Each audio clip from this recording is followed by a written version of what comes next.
12 जून भारतासाठी काळा दिवस। अहमदाबादहून लंडनला जात असताना टेक ऑफ नंतर काही मिनिटातच विमानाचा भीषण अपघात झाला। अहमदाबादमध्येच दाट लोकवस्तीत असणाऱ्या एका भागात हे विमान कोसळलं। या अपघातामध्ये शेकडो लोकांचा मृत्यू झालाय, पण यातील एक व्यक्ती चमत्काराने वाचली आहे, जी या तुटलेल्या विमानातून बाहेर चालत आली। या अपघाताने संपूर्ण देशाला हादरवून टाकले आहे। या दुर्घटनेनंतर लोकांच्या मनात प्रश्न निर्माण झाले, मृतांच्या कुटुंबियांना किती नुकसान भरपाई मिळणार, ही रक्कम कोण देणार आणि ही प्रक्रिया काय आहे? जो व्यक्ती यातून वाचला तो नेमकं काय म्हणाला आहे? या अपघातामागचं खरं कारण काय आहे? या असे असंख्य प्रश्न भारतीय लोकांना आता पडलेले आहे। सध्या अपघाताचं नेमकं कारण कोणतं आहे याची तपासणी सुरू आहे। विमानामध्ये एक ब्लॅक बॉक्स सापडला आहे, ज्याची तपासणी सुरू आहे। प्राथमिक माहितीनुसार विमान टेक ऑफ नंतर लगेच उंची गमावताना दिसलं। ते जवळच्या बीजे मेडिकल कॉलेजच्या हॉस्टेलवर कोसळलं, ज्यामुळे जमिनीवरील काही लोकांचा मृत्यू झाला। या अपघातातून वाचलेली एकमेव व्यक्ती विश्वास कुमार रमेश ही ब्रिटिश भारतीय व्यक्ती आहे, जी शीट क्रमांक 11A वर बसली होती, जी इमर्जन्सी एक्झिट जवळ होती। त्यांनी सांगितले की विमानाला अचानक तीव्र झटके जाणवले, काही क्षणात आग लागली। त्याने विमानामध्ये शेवटच्या सेकंदाला नेमकं काय झालं याची माहिती दिली।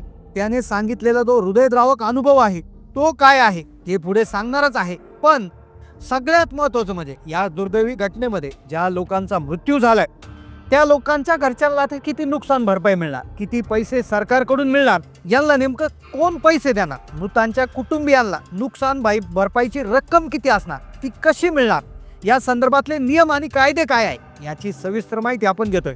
तर पहा, याचं उत्तर आहे मॉन्ट्रियल कन्व्हेन्शन। मॉन्ट्रियल कन्व्हेन्शन 1999 हा एक आंतरराष्ट्रीय करार झाला होता। हा करार जे विमान मध्ये जर काही बिघाड झाला, या बिघाडामुळे मृत्यू झाला, अपघात झाला, तर या अपघाताचे पैसे देण्यासाठीचा हा करार आहे, ज्याला भारताने 2009 मध्ये मान्यता दिली। या करारानुसार आंतरराष्ट्रीय उड्डाणात प्रवाशाचा मृत्यू किंवा जखम झाल्यास विमान कंपनीला ठराविक नुकसान भरपाई द्यावी लागते। मग अपघाताचं कारण कोणतंही असो, या करारात स्पेशल ड्रॉइंग राईट्स नावाच्या एककात रक्कम ठरवली जाते। म्हणजे प्रत्येक अपघाताच्या तीव्रतेनुसार, अपघाताच्या प्रकारानुसार एका व्यक्तीला किती स्पेशल ड्रॉइंग राईट्स द्यायचे हे ठरत असतं। उदाहरणार्थ, काही अपघातामध्ये SDR काही रक्कम वेगळी असते, काही अपघातामध्ये SDR रक्कम वेगळी असते। आता हा SDR, ज्याची 2024 ऑक्टोबरमध्ये एका SDRची किंमत सुमारे 1.33 अमेरिकन डॉलर होती, म्हणजे अंदाजे आजची 120 रुपये होती। आता मॉन्ट्रियल कन्व्हेन्शननुसार प्रत्येक मृत प्रवासाच्या कुटुंबाला 1,51,880 SDR, लक्षात घ्या, 1,51,888 SDR म्हणजे सुमारे 1,80,00,000 रुपये नुकसान भरपाई मिळण्याचा अधिकार आहे। ही रक्कम विमान कंपनी म्हणजेच एअर इंडिया देणार आहे, सरकार नाही। याशिवाय टाटा ग्रुपने मृतांच्या कुटुंबाला 1 कोटी रुपयाची मदत तात्काळ जाहीर केली, पण ही अंतरिम रक्कम आहे। अंतिम नुकसान भरपाई ठरवताना त्यांचे व्यक्ती जो मृत झालाय त्याचं वय किती होतं, त्याचं उत्पन्न किती होतं, त्याच्या कुटुंबात अवलंबित किती जण आहे, त्याच्यावर अवलंबून किती लोक आहेत, त्यांची संख्या आणि इतर माहिती जी आहे ती ग्राह्य धरली जात असते। आता जर यात एअर इंडिया म्हणजेच विमान कंपनीची जर चूक सिद्ध झाली तर ही रक्कम आणखी वाढू शकते, पण त्या कुटुंबियांना त्यासाठी कोर्टात दावा दाखल करू लागेल। आता एक नियम किंवा एक नियम आहे जो पूर्वीच्या काळापासून आहे, 1999 पासून, तो म्हणजे मॉन्ट्रियल कन्व्हेन्शनच्या नियमानुसार विमान कंपनीला आता हे पैसे नेमके कधी मिळणार, म्हणजे आता लगेच मिळणार की नंतर मिळणार की काय प्रक्रिया याच्यासाठी असते, तर त्यासाठी मॉन्ट्रियल कन्व्हेन्शनमध्ये एक नियम आहे। विमान कंपनीला तात्काळ आर्थिक गरजांसाठी, आता जसं की जे ट्रान्सपोर्टेशन आहे, म्हणजे मृत शरीराला घरी घेऊन जाणे, त्याचा अंत्यसंस्कार करणे, त्यामध्ये जे ट्रॅव्हलिंग खर्च असेल किंवा इतर खर्च आहे, त्या तात्पुरत्या खर्चासाठी प्रत्येक मृत प्रवासाच्या कुटुंबाला किमान 16 SDR म्हणजे एका SDR आहे 120 रुपयाचा, 16 SDR म्हणजे जवळपास 18,00,000 रुपये हे तात्काळ द्यावे लागतात। ही रक्कम अंतिम नुकसान भरपाईत, आता म्हणजे ज्यावेळेस अंतिम नुकसान भरपाई दिली जाईल तर त्यामध्ये ही रक्कम वजा करून घेतली जाईल। आता अपघातग्रस्त जे बोईंग विमान आहे 787-8 ड्रीमलाइनर विमानाचा विमा जो असतो बघा, तो विमा देखील या कंपनीने काढलेला असतो. तो विमा 115 ते 280 मिलियन डॉलर पर्यंत असतो. म्हणजे भारतीय रुपयात जर कॅल्क्युलेशन केलं तर 950 ते 2300 कोटी रुपये याचा इतका विमा असतो. यामुळे विमान नुकसानीची भरपाई विमा कंपन्या, जशा काही कंपन्या जसं टाटा AIG असेल, न्यू इंडिया इन्शुरन्स असतील, म्हणजे अशा वेगवेगळ्या कंपन्या ज्यांचा विमा घेतलाय त्या कंपन्या विमानाची नुकसान भरपाई त्या विमान कंपन्याला त्या ठिकाणी देणार असतात, ज्याची रक्कम 950 कोटी ते 2300 कोटी रुपये असू शकते.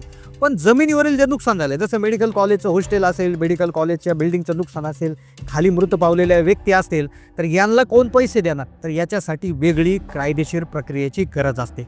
आता ट्रॅव्हल इन्शुरन्सबद्दल बोलूया.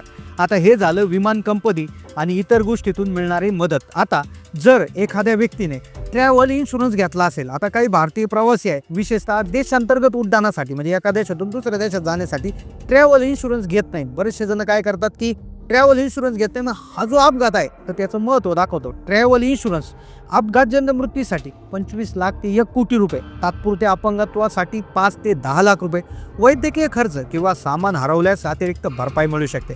पण जर या प्रवाशांनी जर ट्रॅव्हल इन्शुरन्स घेतला नसेल तर त्यांना फक्त मॉन्ट्रियल कन्व्हेन्शन अंतर्गत विमान कंपनीकडून मिळणारी रक्कम मिळेल. काही प्रीमियम क्रेडिट कार्ड्सद्वारे बुक केलेल्या तिकिटांमध्ये देखील ट्रॅव्हल इन्शुरन्स समाविष्ट असतो. त्यामुळे तुमचे तिकीट बुक करताना तुम्ही इन्शुरन्स घेतला का, तिकिटामध्ये त्याचे पैसे ॲड करून तो इन्शुरन्स घ्यावा लागतो, तो घेतला का याची एकदा तपासणी करा. आता ही नुकसान भरपाई नेमकं कधी मिळणार, कशी मिळणार, प्रक्रिया काय? आता पहा, ही नुकसान भरपाई मिळण्याची प्रक्रिया कधी कधी किचकट वेळखाऊ असते. जर अपघाताची तपासणी सुरू असेल किंवा विमान कंपनीची चूक सिद्ध करायची असेल तर कुटुंबियांना ग्राहक न्यायालय, सिव्हिल कोर्ट किंवा इन्शुरन्स ओम्बड्समनकडे जावे लागू शकते. अशा परिस्थितीत नुकसान भरपाई मिळवण्यास काही महिने आणि काही वर्षही लागू शकतात. म्हणून प्रवासापूर्वी ट्रॅव्हल इन्शुरन्स घेणे, नॉमिनीची माहिती स्पष्टपणे नोंदवणे महत्त्वाचं असतं. तसेच तुमच्या पॉलिसीची डिजिटल आणि प्रिंटेड कॉपी ठेवा, जेणेकरून गरज पडल्यास ती लगेच तुमच्या कुटुंबियांना उपलब्ध होईल अशी तजवीज करून ठेवा. हा अपघात पाहून अनेकांच्या मनात विमान प्रवासाबद्दल भीती निर्माण झाली आहे. लक्षात ठेवा, विमान प्रवास हा सर्वात सुरक्षित प्रवासांपैकी एक आहे. असे अपघात अत्यंत दुर्मिळ असतात. तरीही सुरक्षिततेच्या काही गोष्टी लक्षात ठेवा. नेहमी ट्रॅव्हल इन्शुरन्स घ्या. आपल्या कुटुंबाला तुमच्या प्रवासाची माहिती द्या. विमानात बसताना इमर्जन्सी एक्झिट, सेफ्टी इन्स्ट्रक्शनकडे लक्ष द्या. या अपघाताने आपल्याला शिकवले आहे की किती सावधगिरी बाळगली तरी अनपेक्षित गोष्टी घडू शकतात. त्यामुळे आर्थिक आणि भावनिक तयारी ठेवणे गरजेचे आहे. अहमदाबाद विमान अपघात हा एक भयानक शोकांतिका आहे, ज्याने अनेक कुटुंबांचं आयुष्य उद्ध्वस्त केलं. एअर इंडिया, टाटा ग्रुपने तात्काळ मदत जाहीर केली असली तरी मृताच्या कुटुंबाला मॉन्ट्रियल कन्व्हेन्शन अंतर्गत सुमारे 1.8 कोटी रुपये, 1,80,00,000 रुपये मिळण्याची शक्यता आहे. ही रक्कम विमान कंपनी देईल आणि ट्रॅव्हल इन्शुरन्स असल्यास अतिरिक्त मदत त्या ट्रॅव्हल इन्शुरन्स कंपनीकडून मिळणार आहे. या सर्व प्रक्रियेत वेळ लागू शकतो, पण योग्य माहिती, तयारीने कुटुंबांना त्यांचा हक्क मिळवता येईल.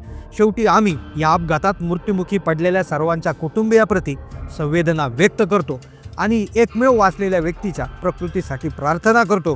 या अपघातात मृत पावलेल्या सर्व प्रवाशांच्या क्रू मेंबर्सच्या आत्म्याला शांती लाभो अशी देवाच्या चरणी प्रार्थना करतो.